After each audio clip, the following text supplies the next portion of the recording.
Bismillahirrahmanirrahim. Assalamualaikum warahmatullahi wabarakatuh. Kembali lagi di channel Cerita Nyata. Pak Muklas, beliau usianya 53 tahun. Beliau tinggal di Surabaya. Jadi di sini Pak Muklas ingin membagikan pengalamannya ketika beliau ini pernah kena santet. Jadi cerita ini terjadi di sekitaran tahun 2017 dan ketika Pak Muklas mengalami sakit yang aneh di kemudian Pak Muklas menyadari bahwa beliau kena santet. Nah, hal ini dibuktikan oleh Pak Muklas dan keluarga. Ketika itu Pak Muklas sempat dibawa ke rumah sakit. Ternyata tidak ada diagnosa penyakit apapun. Barulah ketika beliau menjalani pengobatan secara syar'i, kemudian barulah di sini Pak Muklas tahu bahwa selama beliau sakit itu ternyata beliau kena santet. Nah, ceritanya seperti apa di sekitaran tahun 2017. Jadi Pak Muklas itu pernah terpilih sebagai seorang ketua RT. Nah, di rumah Pak Muklas itu juga merupakan tempat kerjanya. Jadi mulai dari bujang beliau memang tinggal di rumah itu dan beliau ini profesinya sebagai teknisi sepeda. Jadi sepeda-sepeda balap, sepeda ontel, apapun itu beliau menguasai. Nah, karena pada masa-masa itu jarang sekali teknisi sepeda atau mungkin banyak orang yang belum tahu. Jadi rumah Pak Muklas ini dijadikan jujukan banyak-banyak sepeda. Misalnya dari Pasuruan yang mengalami kerusakan ini dikirim dinaikkan pickup. Terus dibawa ke rumah Pak Muklas untuk dibenarkan. Nah, dari situlah banyak pelanggan Pak Muklas ini. Jadi beliau memang sudah lama sekali menekuni profesi sebagai teknisi sepeda. Di tahun 2017 itu ketika beliau terpilih jadi ketua RT, beliau masih menekuni bidang ini. Jadi masih banyak sepeda-sepeda yang datang ke rumah. Bersamaan dengan itu di tahun yang sama ketua RW ini yang namanya Pak Subeki, beliau itu memang orangnya agak aneh. Dalam artian aneh itu bahwa Pak Subeki ini sering cari-cari masalah. Jadi menurut orang-orang yang tinggal di sana, Pak Subeki ini bisa jadi iri dengan warga sendiri di kampung Pak Muklas ini. Memang rata-rata warganya itu punya usaha sendiri. Ada yang punya usaha warung, ada yang punya usaha jual beras, ada juga yang punya usaha rental PlayStation dan lain sebagainya. Nah, inilah yang menyebabkan di kampung ini ramai, jadi mobil keluar masuk. Nah, dari situ Pak Muklas ini tiba-tiba mendapat undangan dari Pak Subeki yang notabene adalah ketua RW di sana. Ketua RW ini menaungi sekitar 5 RT, diundanglah semua Pak Ketua RT, semua ini diundang termasuk Pak Muklas. Ketika ada di RW disinilah Pak Subeki mengumumkan bahwa mulai bulan itu warga ini diwajibkan untuk membayar iuran sekitar 20.000 waktu itu, tapi ketua RT sendiri dibebani sekitar 50.000. Dan tidak hanya itu, setiap rumah yang mempunyai usaha sendiri seperti Pak Muklas ini harus membayar lebih. Nah, kira-kira Pak Muklas sebagai seorang warga, juga sebagai ketua RT dan juga sekaligus sebagai orang pengusaha di sana, bebannya ini banyak sekali untuk bayar iuran. Nah, ketika orang-orang bertanya ini iuran untuk apa, kok tiba-tiba seperti ini di zaman RW-RW sebelumnya tidak pernah ada iuran semacam ini. Jangan-jangan ini pungli. Nah, Pak Ketua RW ini menjelaskan, Pak Subeki ini menjelaskan bahwa nantinya iuran ini yang terutama untuk dibuat membangun portal. Nah, portal ini bentuknya seperti gawang mistar. Jadi kalau ada mobil dengan muatan yang agak tinggi ini tentu tidak bisa masuk dan harus izin dulu. Nantinya ketika izin pasti akan dikenakan biaya. Disinilah mulai warga itu berpikir, terutama juga orang-orang yang punya usaha ini, ketika ada pengiriman galon tentu kan tidak bisa masuk portal tersebut. Dan tentu harus bayar. Nah, dari situ mereka itu merasa keberatan. Nah, sekali lagi warga berpikir bahwa ini akal-akalan dari Pak Subeki. Beliau ini iri sebenarnya sudah lama sekali. Memang warga itu menilai Pak Subeki ini orangnya seperti ini, selalu iri. Hal yang diungkapkan oleh Pak Subeki atau ide yang diutarakan oleh Pak Subeki ini tentu tidak disepakati oleh kelima orang ketua RT. Jadi akhirnya rapat kali itu buntu, belum menemui kesepakatan. Selang 2 minggu kemudian digelar rapat lagi. Yang diutarakan sama Pak Subeki masih terus meminta supaya warga membayar iuran, dan iuran ini nantinya akan dibangun portal. Nah, ketika rapat ini berlangsung yang kedua itu mulailah teknisinya ini mulai semakin tinggi. Banyak orang-orang itu mulai memang Pak Subeki, dan bahkan hampir terjadi adu fisik di sana. Pak Muklas menengahi waktu itu, beliau berkata bahwa ya sudah, tapi kami minta cukup kali ini saja Pak, enggak apa-apa, kami menuruti kemauan dari Pak Subeki, tapi untuk kali ini ke depan jangan ada lagi. Nah, dari situ akhirnya semua pun mengalah. Para ketua RT ini mengalah, tapi di tengah-tengah perjalanan sebelum program ini terrealisasi 4 orang ketua RT selain Pak Muklas.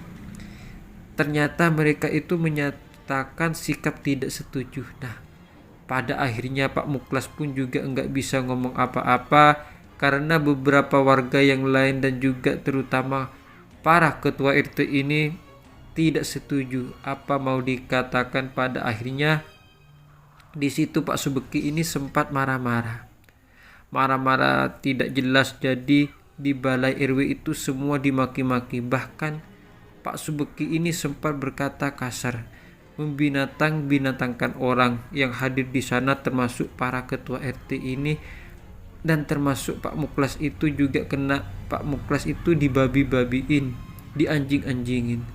Tapi Pak Muklas tetap sabar. Pak Subeki ini menilai bahwa para ketua RT ini tidak sepakat karena ulah dari Pak Muklas, karena Pak Subeki merasa awalnya mereka semua sepakat, kok tiba-tiba mereka tidak setuju. Nah, Pak Muklas sendiri menjelaskan ini bukan dari idenya. Dari awal Pak Muklas ini mau-mau saja, yang penting damai, rukun sesama warga kampung itu bisa rukun. Antara ketua RT dan RW rukun, inilah kemauan Pak Muklas. Tapi ketika Pak Subeki ini menuduh bahwa Pak Muklas ini adalah provokatornya, di situ Pak Muklas kecewa dan akhirnya beliau ini wall out, dia keluar dari rapat tersebut. Dan di situ Pak Muklas ini sempat mendengar teriakan dari Pak Subeki.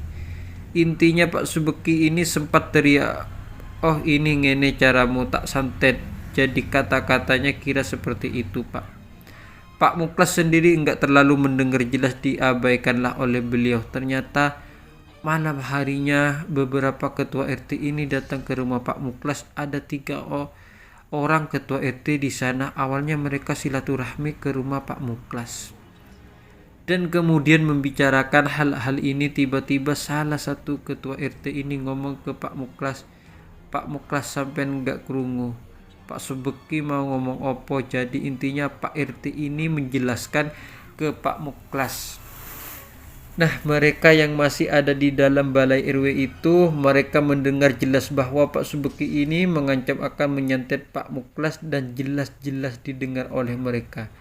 Jadi ketika itu Pak Muklas menjawab, "Ya saya dengar sih Pak, cuma enggak terlalu jelas. Ya saya abaikan aja ya.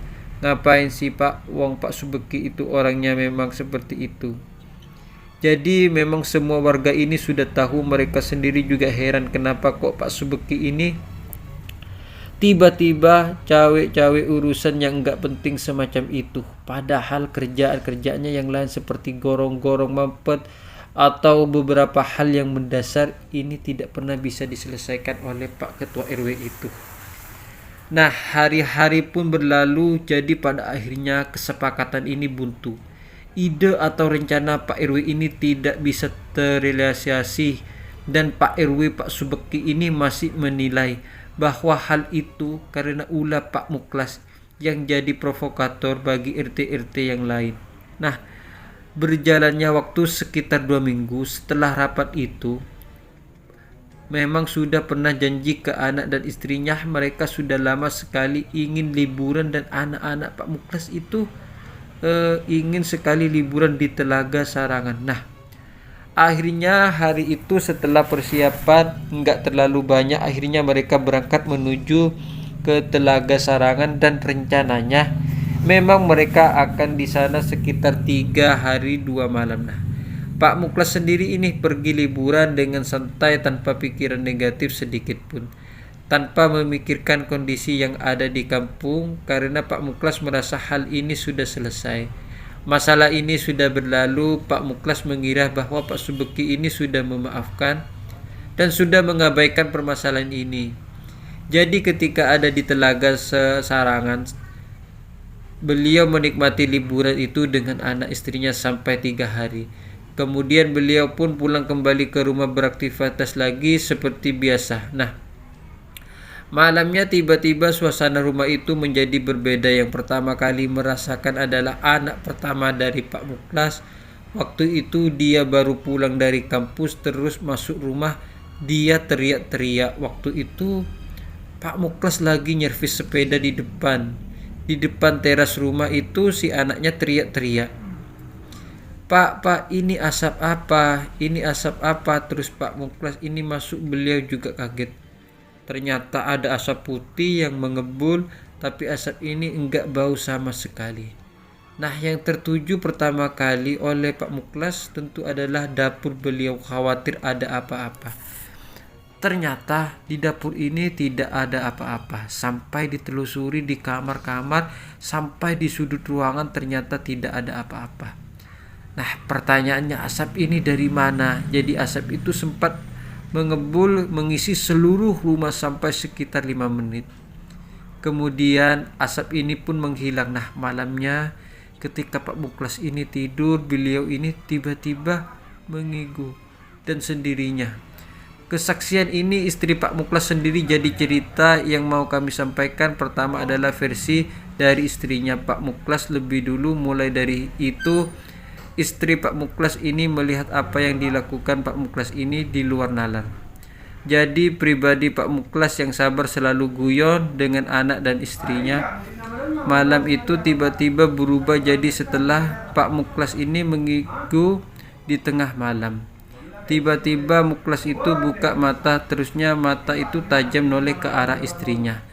Nah, istrinya kaget, Pak kenapa diambilkan minum ya? Karena ini tengah malam. Istrinya Pak Muklas mengira mungkin Pak Muklas ini ngelindur ketika diambilkan minum, terus istrinya balik kamar. Beliau melihat Pak Muklas itu sudah duduk sambil menatap tajam ke arah istrinya. Nah, karena istrinya Pak Muklas ini khawatir, gelasnya yang berisi air minum itu diletakkan lebih dulu. Terus beliau ini mendekati Pak Muklas. Begitu istrinya ini dekat di depan wajah Pak Muklas, persis istrinya ditampar oleh Pak Muklas. Nah, disinilah istri Pak Muklas itu kaget. Nah, tidak sampai di sana, tiba-tiba wajah dari istri Pak Muklas dicakar. Pak Muklas ini kondisinya biasa, tidak menunjukkan raut wajah yang aneh. Mungkin matanya merah, tidak wajah normal. Matanya normal, jadi tiba-tiba istri Pak Muklas ini kena cakar. Akhirnya beliau ini pun teriak-teriak memanggil anaknya yang pertama. Ketika anak pertama ini masuk ke kamar, melihat kelakuan bapaknya seperti ini, tentu dia marah. Langsung dia sempat nendang badan Pak Muklas, dan Pak Muklas ini sempat terjatuh. Karena waktu itu suasananya genting, apalagi tengah malam, mereka semua bingung. Akhirnya anak pertama ini terus menghadapi Pak Muklas. Nah, tiba-tiba Pak Muklas ini loncat, dan gerakannya waktu itu persis seperti harimau yang menerkam mangsanya. Pak Muklas ini loncat kemudian mengeluarkan suara, "Oh." Nah, disinilah baru muncul keanehan. Anaknya bilang ke ibunya, "Ini Bu, bukan Bapak, Bu. Ini bukan Bapak." Terus seperti itu. Pak Muklas ini tangannya itu seperti mencengkram, matanya tajam ke arah anak dan istrinya, terus sudah siap menerkam. Akhirnya ketika anaknya ngomong seperti itu, pintu kamar ini ditutup, dikunci dengan rapat. Nah, hal itu terjadi sampai pagi hari. Ketika pagi hari dibuka pelan-pelan pintunya, Pak Muklas ini dalam keadaan tidur, dibangunkanlah oleh anak istrinya. Barulah Pak Muklas bangun. Dia ini benar-benar kayak orang linglung, terus tanya, "Loh Bu, kenapa kok aku baru dibangunin? Ini jam berapa?" Jadi dari situ istri dan juga anak Pak Muklas ini menilai, "Loh, ini bapak ini berarti semalam tidak sadar kok beliaunya seperti ini." Akhirnya diabaikanlah. Ya sudahlah, bersyukur mereka kalau memang Pak Muklas ini tidak mengalami apa-apa. Nah, beliau pun menuju ke kamar. Tiba-tiba pas beliau mandi, anak dan istrinya ini lagi makan, mereka mendengar ada suara teriakan dari dalam kamar mandi. Dan ada yang teriak ini Pak Muklas adu-adu kayak dia ini mengalami pukulan. Nah, merasa khawatir, akhirnya anak pertama Pak Muklas ini gedor-gedor pintu kamar mandi. Bapak kenapa? Bapak kenapa? Aduh, Pak Muklas masih terus seperti itu. Sampai-sampai waktu di pintu kamar mandi didobrak. Jadi setelah sekian lama, sekitar 5 menit, barulah kamar mandi ini berhasil didobrak dan kondisi Pak Muklas itu mengeringkuk di kamar mandi. Jadi beliau ini pingsan. Nah, dibantu tetangga, akhirnya Pak Muklas ini diangkat. Ditaruhlah di ruang tamu, dicoba disadarkan. Akhirnya tetangga-tetangga bilang sudah dibawa ke rumah sakit. "Mas, kondisinya bapak kayak gini, Mas, ini dibawalah ke rumah sakit." Jadi ini untuk pertama kalinya Pak Muklas ini mengalami sakit, tapi sakitnya ini aneh. Ketika ada di rumah sakit itu sampai sempat dironsen dan dicek apapun itu, ternyata Pak Muklas ini gak mengalami sakit apapun. Tapi beliau ini gak bisa jalan, benar-benar tidak bisa jalan. Orang-orang menilai mungkin Pak Muklas ini kena stroke, tapi kenyataannya ketika dibawa ke rumah sakit ini tidak ada diagnosa apapun, kosong. Pak Muklas ini normal kondisinya, kesehatannya. Jadi pada akhirnya pihak keluarga meminta supaya Pak Muklas dipulangkan lagi ke rumah. Bahkan waktu itu Pak Muklas yang ada di desa ini sempat datang untuk mengunjungi anaknya, dan mereka pun juga bingung, kok jadi kayak gini Muklas ini, kenapa? Dari situlah mereka ini masih bertanya-tanya. Mereka terus mencari pengobatan supaya Pak Muklas ini sembuh. Barulah ketika itu di malam hari selepas maghrib, Pak Muklas ini mengalami kondisi yang aneh lagi. Jadi beliau ini setiap kali melihat istrinya, Pak Muklas itu selalu nampar-nampar ke arah wajah istrinya. Begitupun juga ketika Pak Muklas melihat anak-anaknya. Jadi seolah-olah Pak Muklas ini melihat orang lain. Pada akhirnya Pak Muklas ini pun dimasukkan ke kamar, dan kamar ini dikunci sampai subuh. Ketika subuh dibuka, Pak Muklas ini kondisinya tidur. Ketika dibangunkan, beliau kembali lagi kayak orang tidak sadar. Nah, ini terjadi hampir sekitar 4 hari atau 5 hari selalu Pak Muklas ini kayak orang gila. Jadi ketika melihat istri dan anaknya beliau, kalau enggak nampar ya nyakar. Tapi anehnya ini hanya terjadi di atas maghrib sampai subuh. Ketika pagi sampai siang Pak Muklas beraktivitas seperti biasa, seolah-olah beliau ini tidak ingat kejadian malam itu. Nah, akhirnya Pak Muklas ini pun dibawa ke seorang ustadz. Di sanalah akhirnya ustadz ini mendeteksi bahwa Pak Muklas ini sudah kena santet, dan serangannya ini banyak, terutama serangannya ke arah otak dan juga ke arah saraf-saraf dan kaki. Inilah yang membuat Pak Muklas itu ketika melihat istrinya dan ketika melihat anaknya ini seperti orang lain, atau bisa jadi seperti melihat makhluk halus yang jahat. Yang akhirnya membuat Pak Muklas itu selalu ingin menampar dan nyakar, dan membuat Pak Muklas ini tidak bisa jalan adalah serangan-serangan yang ada di kaki. Nah, sekali ini menurut ustadz tersebut, sambil beliau melakukan pengobatan, beliau bilang bahwa ada puhul yang tertanam di rumah Pak Muklas. Bisa jadi puhul ini ditanamnya di dalam rumah. Nah, Tentu keluarga itu bertanya-tanya, anak dan istri Pak Muklas ini heran juga. Kalau ditanam di dalam rumah agak aneh juga sih Pak, karena selama kami tinggal berpuluh-puluh tahun di sana juga enggak pernah ada kejadian semacam ini. Kan kejadian ini baru dialami oleh Bapak, terus kapan namanya buhul ini, kapan apalagi sampai di dalam rumah. Nah, sang ustadz ini yakin puhul ini sudah ditanam di dalam rumah karena kekuatannya luar biasa. Ada level-level ketika orang mendapatkan serangan santet terutama dari buhul ini. Levelnya ini bisa tinggi ketika buhul ini ditanam di dalam rumah atau dengan kedalaman yang sangat dalam sekali. Levelnya akan lebih tinggi. Nah, ustadz ini berkata demikian dan beliau bilang suatu hari nanti beliau akan ke sana. Jadi dalam waktu dekat Pak Ustadz ini rencananya akan menuju ke rumah Pak Muklas untuk mencari keberadaan puhul tersebut. Nah, setelah Pak Muklas ini pulang, kondisinya Pak Muklas masih seperti itu, masih tidak bisa jalan, dan setiap habis maghrib beliau itu selalu ketakutan dan setiap kali melihat orang selalu ingin nampar atau ingin nyakar. Nah, malam-malam selanjutnya Pak Muklas ini dibawa ke seorang ustadz tersebut. Banyak kejadian-kejadian yang aneh. Jadi istri Pak Muklas itu sering mendengar ada suara teriakan perempuan. Nah, bahkan waktu itu Pak Muklas ini sempat merekam kejadian ini, tapi hanya merekam suara si perempuan tersebut.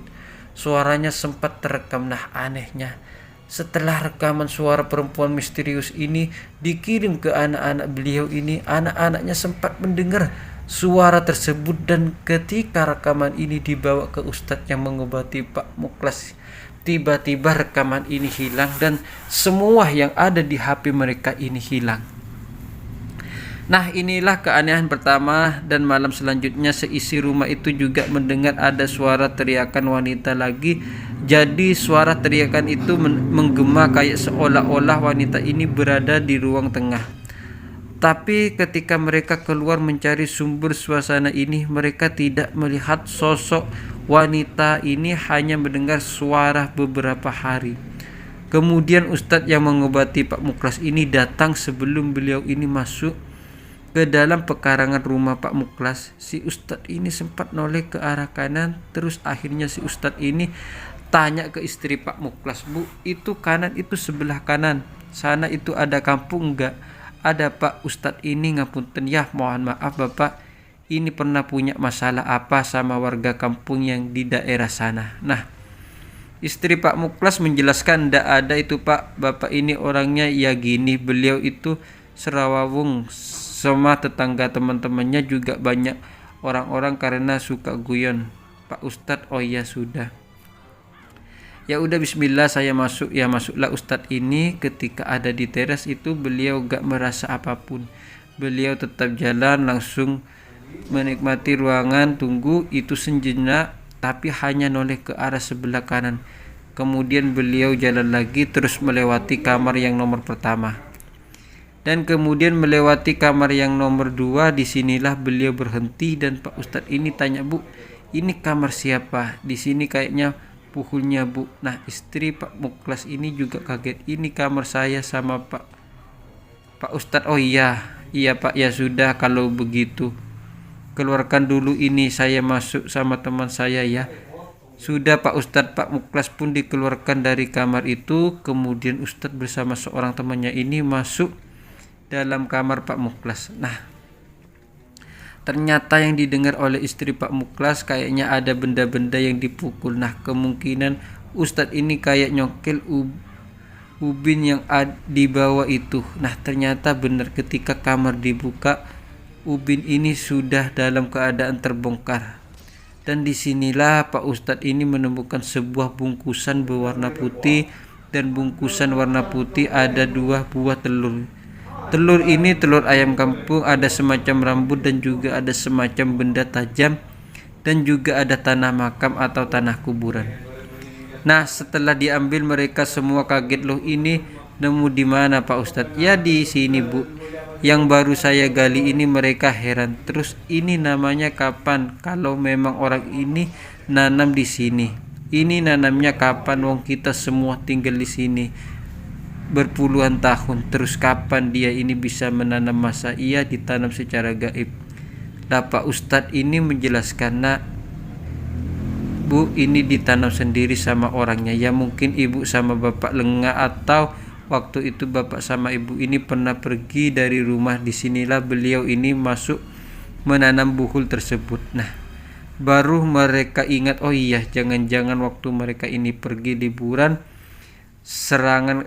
Akhirnya mereka menghubung-hubungkan, mulailah di sini ada titik terang sedikit tentang siapa yang menanam buhul tersebut. Barulah di situ istri Pak Muklas ini menjelaskan ke Ustadz tersebut, menjelaskan tentang permasalahan yang terjadi di kampung ini. Permasalahan yang terjadi antara Pak RT dan Pak RW. Setelah menceritakan hal ini, Pak Ustadz hanya bilang, Bu, minta tolong jangan seuzon sama orang kita, gak boleh loh, gak boleh. Yang penting ini solusinya ada, buhul di sini sudah bisa terangkat dan secepatnya. Nanti Pak Muklas ini diobati lagi dan semoga insya Allah sebentar lagi Pak Muklas ini bisa sembuh.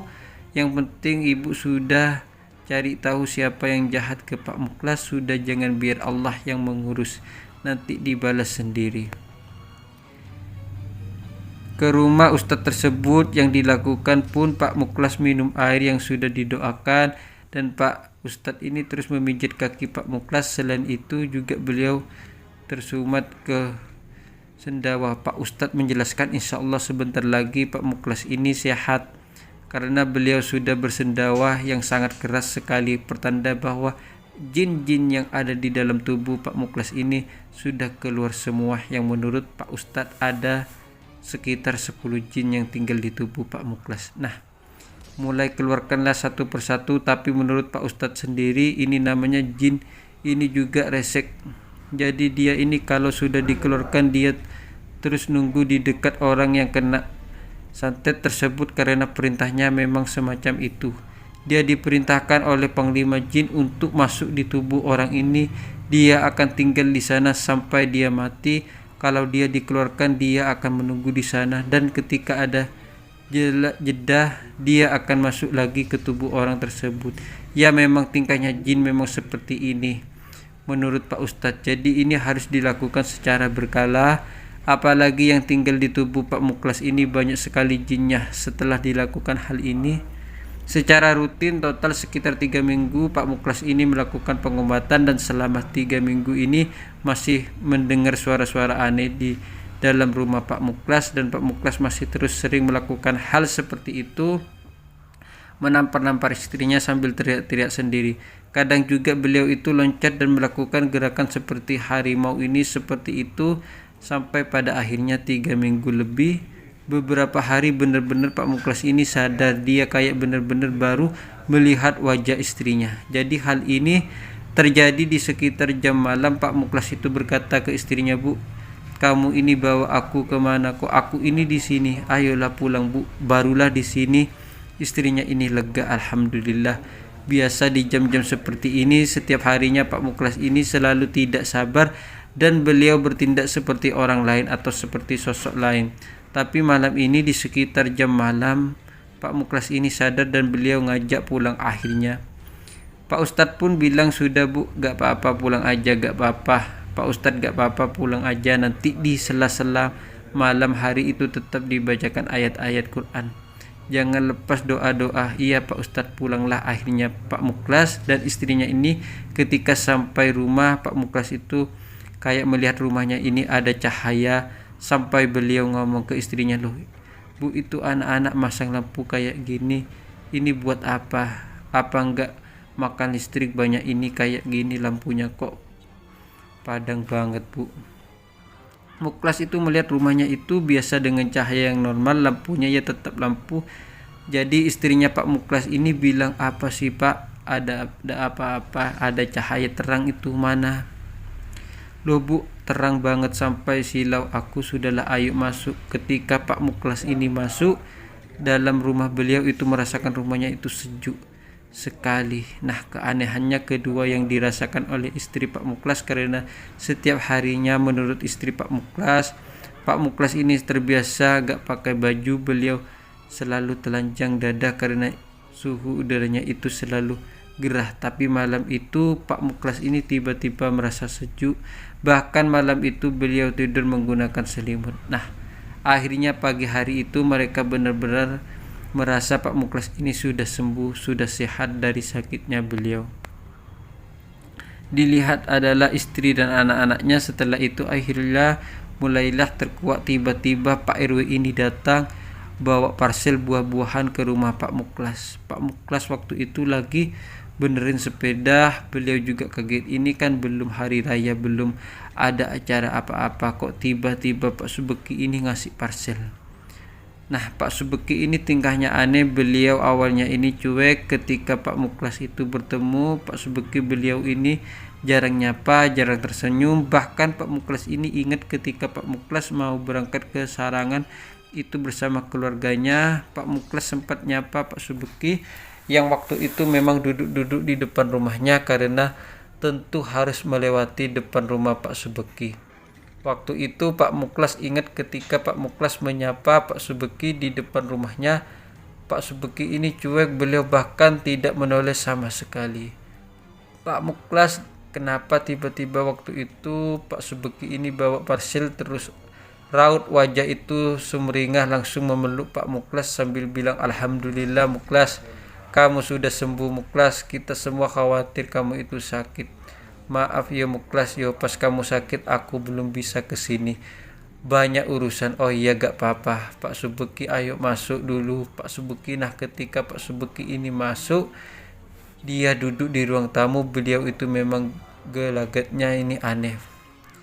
Bahkan waktu itu Pak Muklas yang pertama ini sudah benar-benar enggak terima karena anak dan istri Pak Muklas ini yakin yang melakukan santet ini adalah Pak Subeki. Jadi waktu itu anak pertama Pak Muklas ini keluar dari kamar, dia teriak-teriak, "Ngale kon Subeki, ngale ojo nengkene," sambil dia ini bawa tongkat mau memukul Pak Subeki. Nah, dihalang-halang oleh istri Pak Muklas dan juga Pak Muklas itu sendiri. "Baik, jangan gitu, kita ini tuan rumah, beliau itu tamu, jangan gitu leh." Mulailah anak Pak Muklas ini agak reda emosinya, dia kembali lagi masuk kamar. Nah, tiba-tiba di situ Pak Subeki ini tingkahnya aneh, tangannya gemetaran dan langsung Pak Subeki ini mengutarakan sesuatu. "Aku minta maaf ya, aku ada salah apa sama kamu, aku minta maaf, tolong maafkan aku. Hidupku sengsara ke depannya." Tiba-tiba Pak Subeki ngomong seperti itu. Nah, Pak Muklas sendiri ini gak tahu kenapa kok Pak Subeki ngomong seperti ini. Akhirnya dengan santainya Pak Muklas bilang, "Oh iya Pak, sama-sama ya, kalau saya ada salah saya minta maaf. Nama juga manusia, juga bertetangga.